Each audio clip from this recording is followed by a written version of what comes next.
Bonjour, bienvenue à cette présentation flash sur le thème de la responsabilité sociétale de l'entreprise.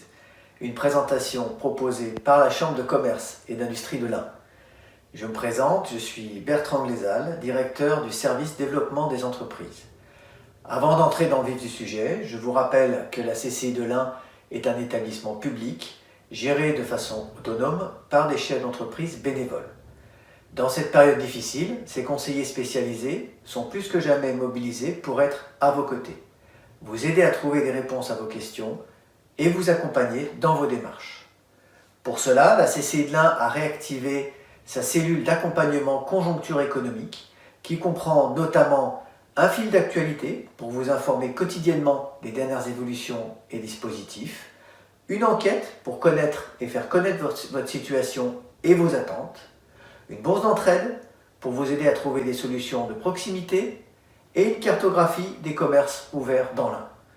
Pour nous joindre, c'est simple, un numéro de téléphone 04 74 32 13 00 et une adresse mail conjoncture@1.cci.fr.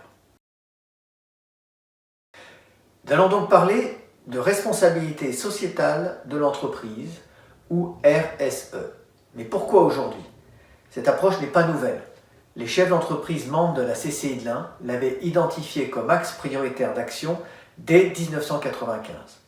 Toutefois, il est intéressant et important de se remettre en mémoire ces principes fondamentaux qui prennent un sens tout particulier dans la période que nous traversons. La RSE, qu'est-ce que c'est? Parler de RSE, c'est d'abord parler de développement durable. La définition la plus communément retenue est celle du rapport Brundtland qui date de 1987, quand je vous disais que ce n'est pas tout jeune. Le développement durable est un développement qui répond aux besoins du présent sans compromettre la capacité des générations futures à répondre à leurs propres besoins. Les enjeux climatiques, comme la crise du coronavirus, nous interrogent clairement sur l'état du monde que nous laisserons à nos enfants. Le développement durable est donc un développement qui intègre à la fois la dimension économique, la dimension sociale et la dimension environnementale. Pour illustrer, nous pouvons prendre par exemple le cas d'un tabouret qui, pour rester en équilibre, doit avoir ses trois pieds, l'économie, le social et l'environnemental. Pour votre entreprise, le développement durable, c'est concrètement sur le volet économique, par exemple, innover, se différencier, développer les projets collaboratifs et les partenariats, échanger, s'informer, participer à la vitalité et au développement de votre territoire. Sur le volet environnemental, c'est améliorer la gestion des déchets, économiser l'énergie et les ressources et réduire vos rejets et nuisances. Enfin, sur le volet social, c'est travailler à l'amélioration des conditions de travail, à la gestion des compétences et la formation, au management participatif, à l'accessibilité, à l'intégration de salariés d'horizons divers, au mécénat et bien sûr, travailler sur la santé et la sécurité. Mais j'y reviendrai tout à l'heure. Donc vous voyez que vous agissez déjà au quotidien sur le thème du développement durable. Et la RSE dans tout cela? La RSE est la contribution des entreprises aux enjeux du développement durable. Je reprendrai la définition de la norme ISO 26000, qui est l'unique norme internationale qui vise à fournir aux organisations les lignes directrices de la responsabilité sociétale. La responsabilité sociétale est la responsabilité d'une organisation vis-à-vis de ses impacts, de ses décisions et activités sur la société et sur l'environnement, se traduisant par un comportement éthique et transparent qui contribue au développement durable, à la santé et au bien-être de la société, prend en compte les attentes des parties prenantes, respecte les lois en vigueur et qui est en accord avec les normes internationales de comportement et est intégré dans l'ensemble de l'organisation et mis en œuvre dans ses relations. Dans cette définition, je retiendrai plusieurs points. D'abord que la RSE, ce n'est pas que l'environnement, c'est bien l'entreprise, les femmes et les hommes qui la constituent, qui sont bien au centre des préoccupations. Ensuite, qu'il s'agit d'une responsabilité. Donc la question n'est pas de faire ou de ne pas faire de la RSE, mais bien d'avoir conscience de cette responsabilité et d'assumer ses choix. Enfin, elle souligne l'importance des parties prenantes, une notion clé sur laquelle je vous propose de nous arrêter quelques instants. Alors, que sont les parties prenantes? Une partie prenante est un individu ou un groupe ayant un intérêt dans les décisions ou les activités d'une organisation. En effet, votre entreprise ne fonctionne pas isolée. Elle fait partie d'un écosystème complexe et a de nombreuses interactions avec des structures et des individus. Finalement, tout le monde est très interdépendant. Et vous avez beaucoup de parties prenantes dans votre entreprise. Il y a les parties prenantes externes, vos clients, vos fournisseurs, bien sûr, mais aussi les banques, les assureurs, les établissements publics, les collectivités locales, vos voisins.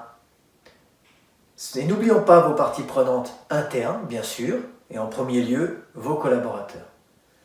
Pourquoi c'est important de prendre en compte les parties prenantes? Il est clé d'identifier les parties prenantes importantes pour votre entreprise, c'est-à-dire celles qui sont susceptibles d'influer d'une manière positive ou négative sur vos activités, pour pouvoir ensuite mieux les prendre en compte et mieux les maîtriser. C'est un élément clé de la réussite de votre entreprise, car vous ne pouvez pas réussir tout seul. Face à la situation actuelle, nous voyons que cette notion de partie prenante est clé, d'abord pour résister pendant cette période, mais aussi pour bien aborder la reprise. Maintenant, voyons les étapes pour passer à l'action en matière de RSE. Les grandes étapes pour la mise en œuvre d'une démarche sont assez classiques. D'abord, il faut réaliser un état des lieux. Ensuite, déployer les actions et améliorer de façon continue sa contribution au développement durable. Enfin, communiquer en interne et en externe pour rendre compte auprès des parties prenantes. En synthèse, ce qu'il faut retenir, c'est que la RSE amène une autre façon d'appréhender l'entreprise et son rôle dans la société. L'entreprise n'est pas qu'un outil de production. Quelques principes clés à avoir en tête pour travailler. D'abord, penser globalement, mais agir localement. Bien sûr, on l'a évoqué tout à l'heure, prendre en compte les parties prenantes. Il faut rechercher le succès pour tous et pas simplement pour soi. La RSE, c'est bien de l'éthique et pas seulement de l'honnêteté, ce qui revient à travailler et à parler des valeurs de votre entreprise. Enfin, si l'entreprise ne change pas, l'environnement, lui, change. Et pour rebondir sur ce dernier principe, prendre conscience de sa RSE doit vous aider dans vos choix stratégiques et vous permettre d'améliorer la résistance et la résilience de votre entreprise dans des situations exceptionnelles telles que nous connaissons aujourd'hui. Vous avez compris, il est indispensable d'anticiper pour ne pas subir. Donc maintenant, à vous d'agir. Réalisez tout de suite l'autodiagnostic culture-sécurité proposé par la CCI de l'Ain et le service départemental d'incendie et secours de l'Ain dans le cadre d'une opération pilote nationale. En 5 minutes, vous pourrez mesurer votre degré d'engagement et évaluer les pratiques culture-sécurité de votre entreprise. Rendez-vous sur le site internet de la CCI de l'Ain, www.1.cci.fr et laissez-vous guider. N'hésitez pas à contacter un conseiller de la CCI pour en savoir plus. Je vous rappelle les points de contact 04 74 32 13 00 conjoncture@1.cci.fr. Je vous remercie de votre attention et à très bientôt.